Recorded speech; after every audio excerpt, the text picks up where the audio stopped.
The Lord be with you. And with your spirit. A reading from the Holy Gospel according to John. Glory to you, O Lord.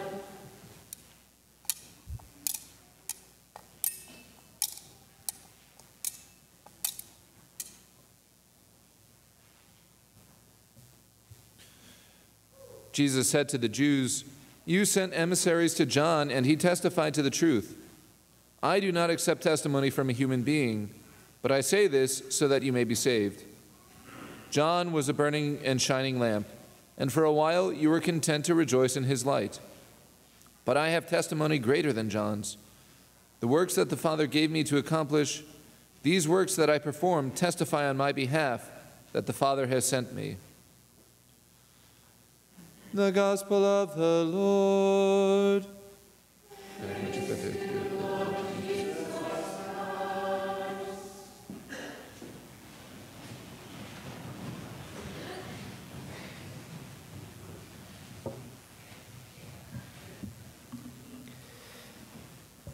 Yeah, it's a great little gospel passage we have today. For many reasons, we are wrapping up this section of the Advent season. It's kind of an interesting season. It has two main parts, and the first part has just concluded. The first part, we see John the Baptist is a major figure in this part as he prepares for Jesus coming onto the human scene as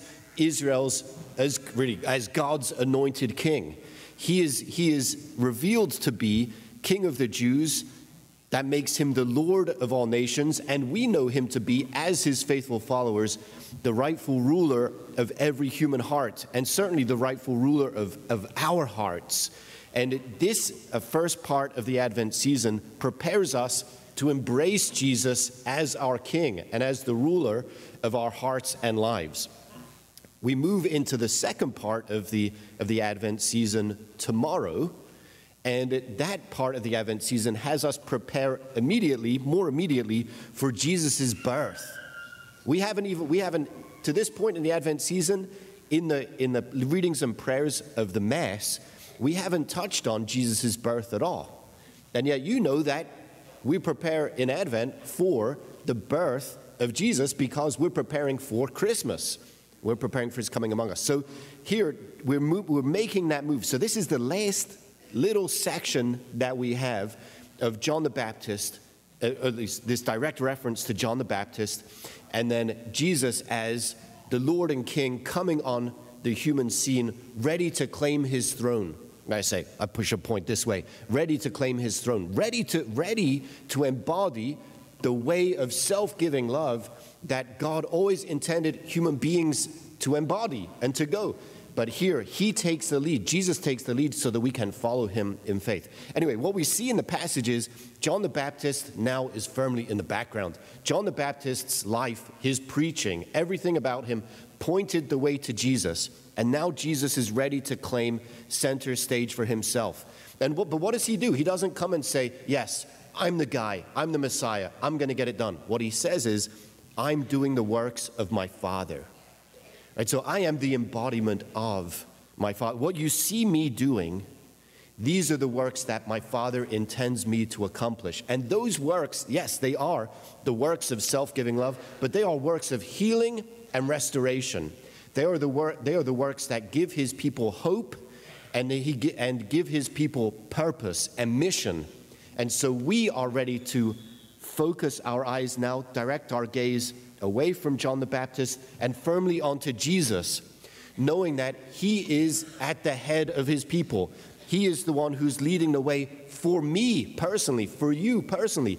Jesus is the one leading the way, and it's ours then to keep our eyes, to keep our gaze fixed on him, to see what he is doing and what he then is commanding us to do, so that we can follow him in faith with the strength that he provides. This is the whole setup for Christmas, right, is in the works, right? The John the Baptist part is done. We're now preparing for the birth of Jesus, but our hearts have to be trained on following Jesus. So here and now, we enter into personal relationship with Jesus.